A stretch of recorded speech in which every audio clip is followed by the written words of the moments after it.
Olá pessoal, tudo bom? Estamos de volta com mais um Viver Bem em Cristo aqui na presença do Ministro da Palavra, Sérgio Alves. Sempre um prazer, Sérgio, te receber.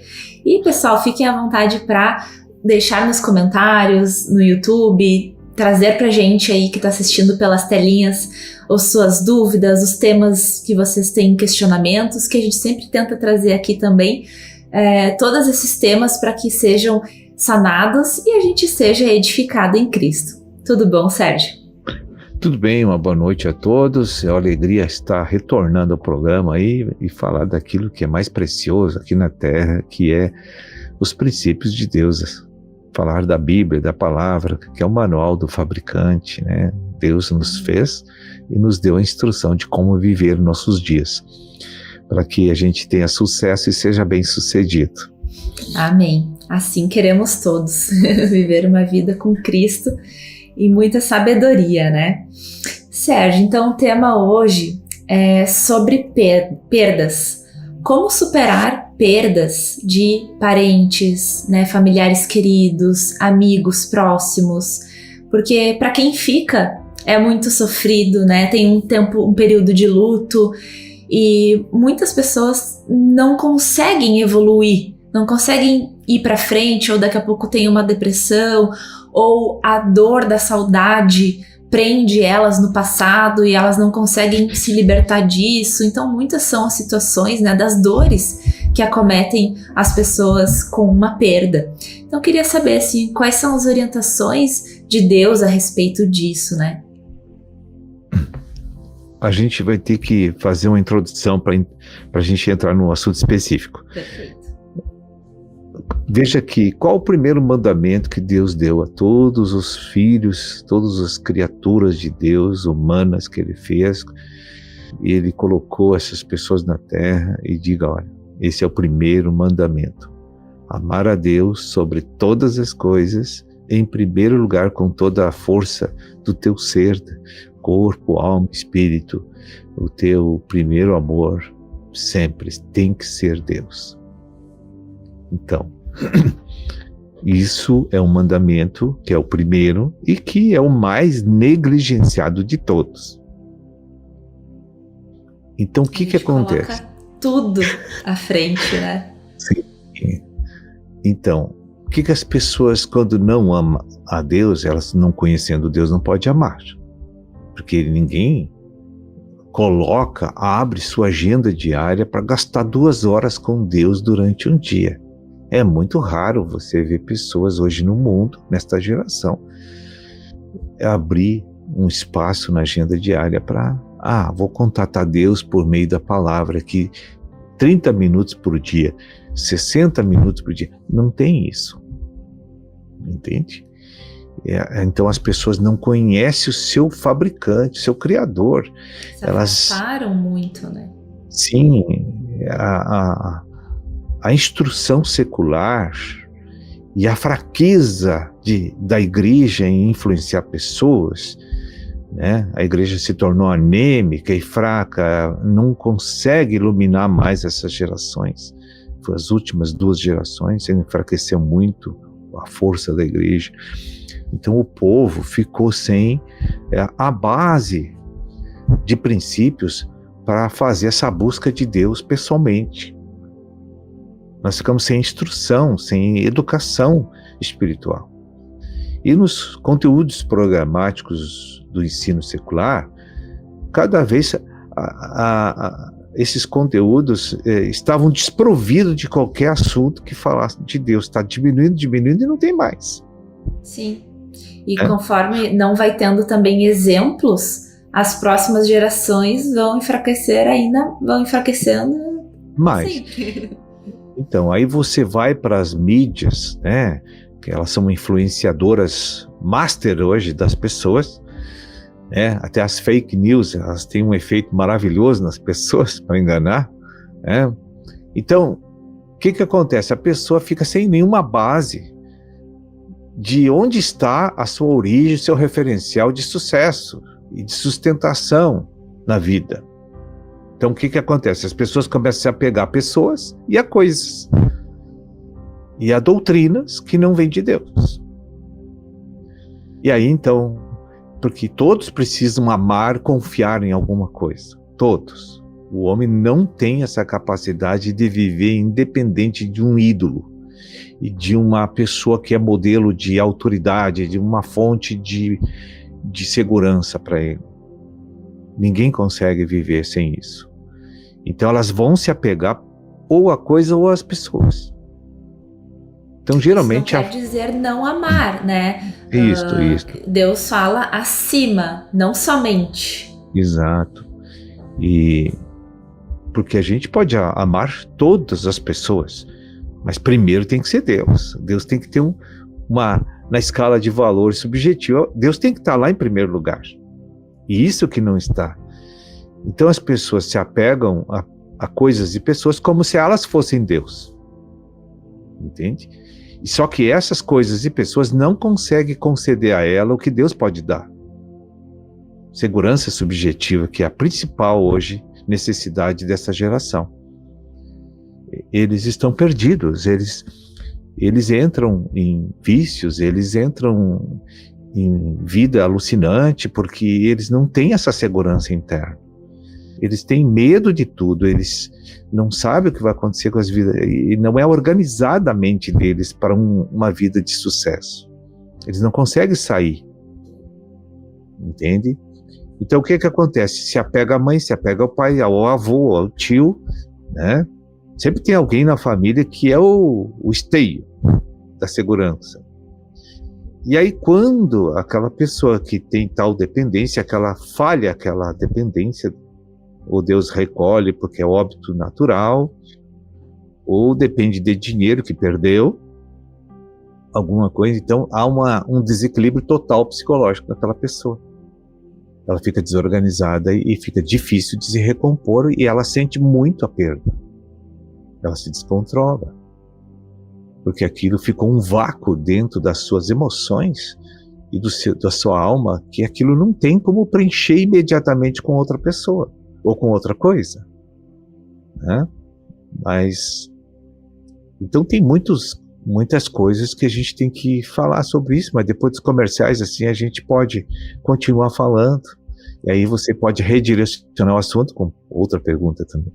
Amém. Então fique ligado conosco, nós já voltamos.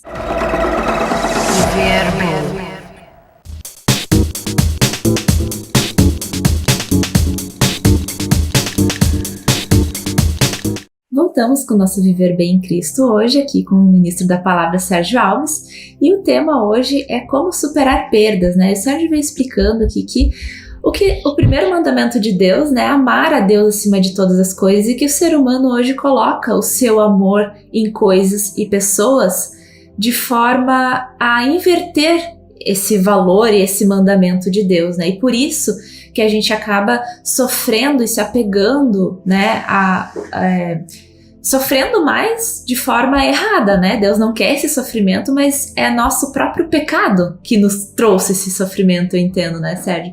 Então, a partir do momento que a gente consegue colocar Deus acima de todas as coisas, a nossa dependência também vai deixar de ser coisas e pessoas, e nos ajudar a enfrentar os desafios, perdas, justamente, que é o assunto aqui hoje. Então, para dar continuidade ao assunto, né, a partir desse momento, né, então, que Deus traz esse mandamento e que a gente coloca Deus acima de todas as coisas, naturalmente Deus também nos capacita a lidar com esse tipo de situação. Como que as pessoas que hoje sofrem com isso podem recorrer a Deus? Primeiro assim, toda perda nós vamos sentir, é normal, mesmo que Deus esteja em primeiro lugar no nosso também coração. Não adianta achar que não vai sentir nada, né? Não é assim, não é um pato na chuva que não sente a água caindo nele, né, que escorre todo.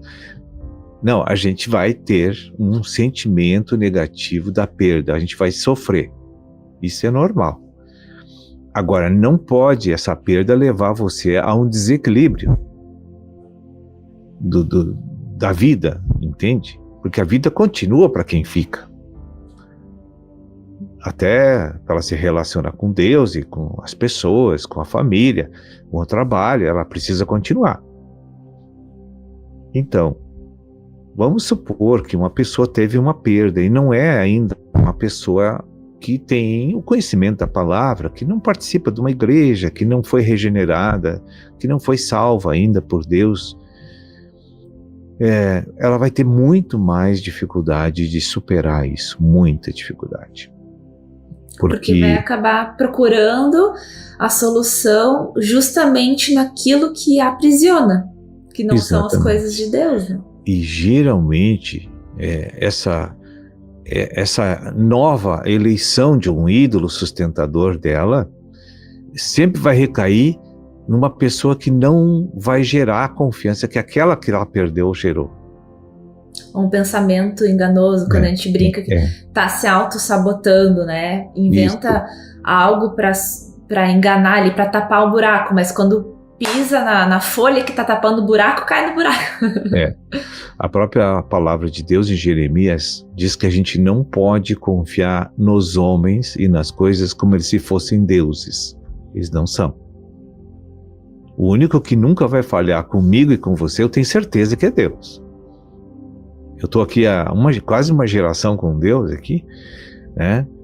Ele nunca falhou comigo, ele nunca me decepcionou, mesmo quando eu estava no vale da sombra e morte, na grande aflição, sem saber o que ia acontecer, o que ia fazer. Deus sempre, ele me estendeu a mão para me libertar das coisas ruins e avassaladoras que eu passei. Ele nunca falha, ele é muito fiel. E eu aprendi a confiar nele para que eu fizesse bem para as pessoas que vivem comigo, entende? Porque se você não vê Deus como teu Senhor e Salvador, você nem pode ajudar as outras pessoas. O que você vai dizer para elas? Para você dizer para elas confiar no ídolo, confiar em dinheiro, confiar em pessoas? As pessoas não amam mais as outras hoje que não são divinas. Elas não têm amor pelas pessoas, elas têm interesses comerciais, sejam elas subjetivos ou seja material, entende? Quando uma pessoa se aproxima, você tem que saber qual a motivação dessa aproximação, né? Por exemplo, casamento, se aproxima, eu quero casar com você, muito bem. Qual o motivo que te traz a casar comigo? Aí, se a pessoa for sincera, ela vai querer extrair coisas de você que você não tem para dar. E ele vai cobrar, ou ela vai cobrar de você aquilo que você não tem. Porque ela entrou na relação experiencial tentando ganhar coisas para um suprimento subjetivo dela que ela precisa. Ela quer aquele preenchimento. E aí, aquela pessoa não é Deus, não pode dar aquilo que ele quer. Aí há uma frustração total. Porque a nossa beleza natural, ela dura pouco. Então, se alguém casar por causa do encanto natural, ela pode se dar mal em poucos anos no matrimônio. Se ela casa por causa dos bens que a pessoa tem, e ela não vai partilhar com ele, tá feita a bronca. Sim. Tá feita, né?